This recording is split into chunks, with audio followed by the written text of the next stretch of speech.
Assalamualaikum. Hari ini kita akan belajar sains bab haba. Saya Cikgu Hasliza. Okey, baiklah. Untuk bab ni kita akan berbincang mengenai haba, suhu dan haba. Okey, suhu kita akan ukur menggunakan termometer dan unit yang kita baca adalah dalam darjah Celsius. Okey.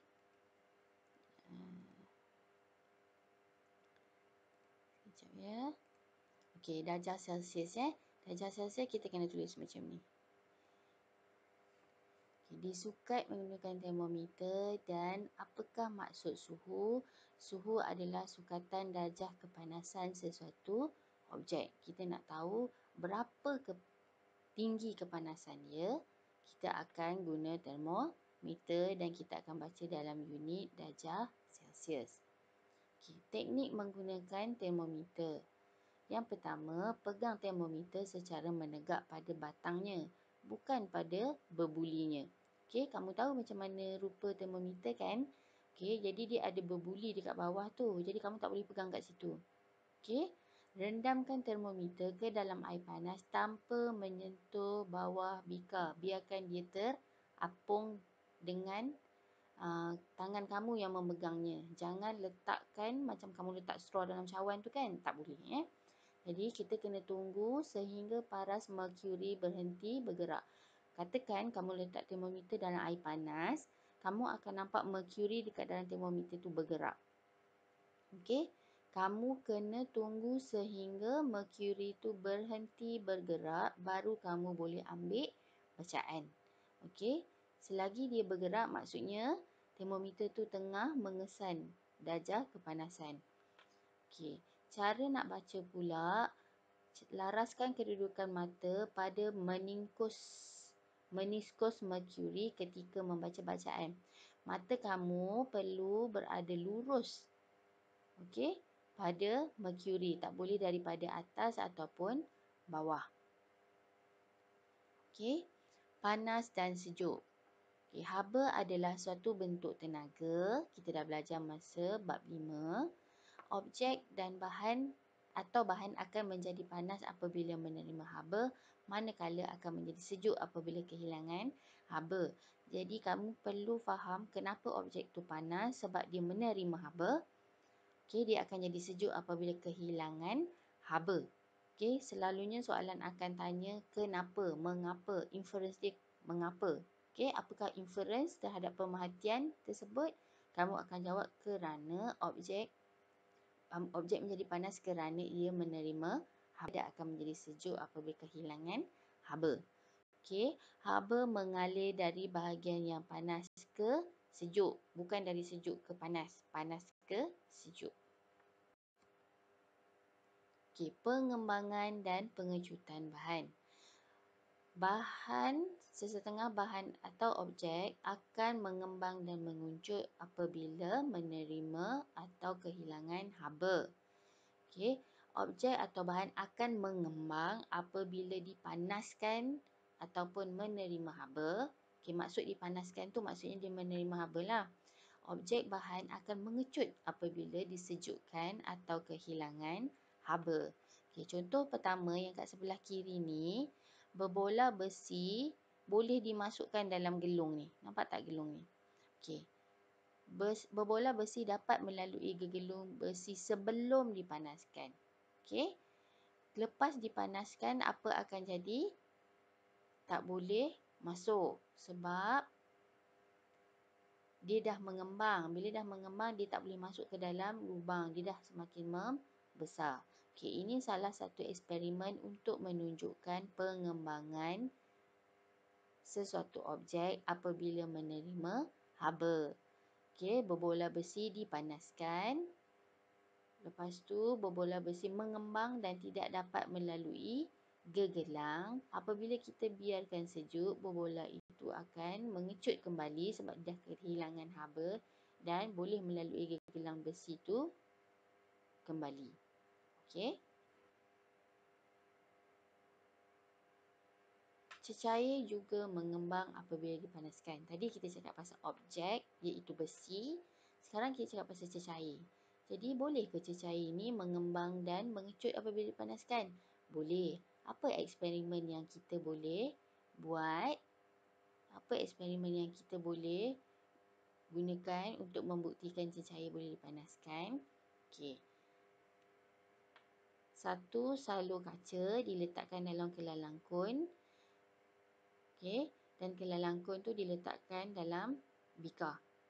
Bila kita panaskan, kita dapati aras air di dalam kelalangkun tu akan menaik. Maksudnya air itu sedang mengembang kerana menerima haba. Okey. Bila kita sejukkan air tu, kita tutupkan api, air akan kehilangan haba, air dalam bikar kehilangan haba. Okey, air di dalam kelalangkun juga akan kehilangan haba menyebabkan aras air itu menurun. Okey, so ini adalah eksperimen yang menunjukkan cecair juga mengembang dan menguncup apabila dipanaskan atau disejukkan. Okey, kabel ini adalah ni gambar rajah yang bawah ni menunjukkan aplikasi prinsip haba. Okey, contoh yang pertama, kalau kamu perhatikan dekat kabel elektrik dekat luar kat tepi jalan tu, kamu akan perasan kabel yang dipasang tu adalah secara kendur. Kenapa dia ada kendur, bahagian kendur di sini? Kenapa? Okey, supaya apabila malam, bila keadaan dah sejuk, dia akan menguncup. Jadi dia akan menjadi semakin pendek. Jadi kita tak nak apabila malam kabel tu putus. Okey, sebab dia menguncup. Jadi bila kita pasang, pada waktu siang kita kena biarkan dia mengendur sedikit supaya dia boleh meregang pada waktu siang, dia semakin panjang sebab dia kena panas. Pada waktu malam bila dia menguncup, dia akan semakin memendek. Okey, yang bawah ni ruang-ruang kecil antara landasan kereta api. Okey, kalau kamu ada masa, kamu boleh ajak parents kamu lalu di landasan kereta api. Kalau siang, bila kamu lalu, kamu akan lalu jalan tu macam biasa. Okey? Tapi bila kamu lalu pada waktu malam, kamu akan dengar bunyi deg-deg. Tu maksudnya ada ruang. Okey, kenapa ada ruang dekat landasan kereta api itu? Sebab siang besi ni dia mengembang, dia menerima haba, dia panas kan. Jadi kita perlukan ruang itu untuk besi itu mengembang. Kalau tak, waktu siang, bila besi ni terima haba, dia panas. Bila dia nak mengembang, dia tak ada space, dia tak ada ruang, dia akan jadi bengkok.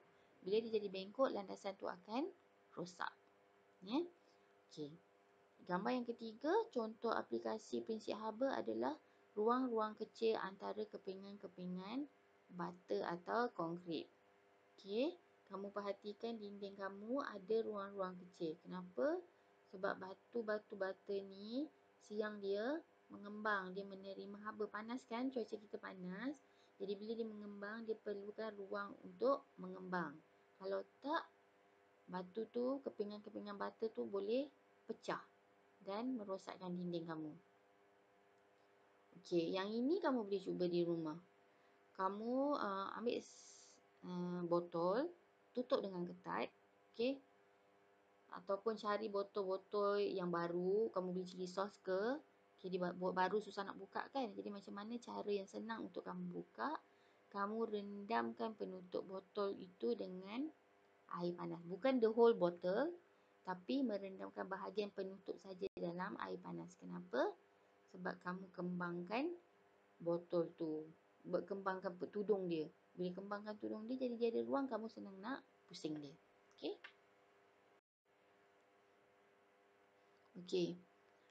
Ini adalah 3 eksperimen untuk bab ni di mana ia menerangkan mengenai kehilangan haba, objek menguncup, menerima haba, objek akan mengembang. Okey, yang pertama, kita letakkan sebiji belon di atas botol. Okey, tutup dengan permukaan botol tu, kita tutup dengan belon. Belon tu jangan tiup apa-apa, biarkan dia akan jadi macam ni. Okey. So, bila kamu rendamkan botol tu dalam air panas, apa akan jadi? Belon ni akan mengembang. Kerana apa? Kerana udara dalam belon menerima haba, udara tu mengembang menyebabkan belon itu mengembang. Okey. Yang kedua,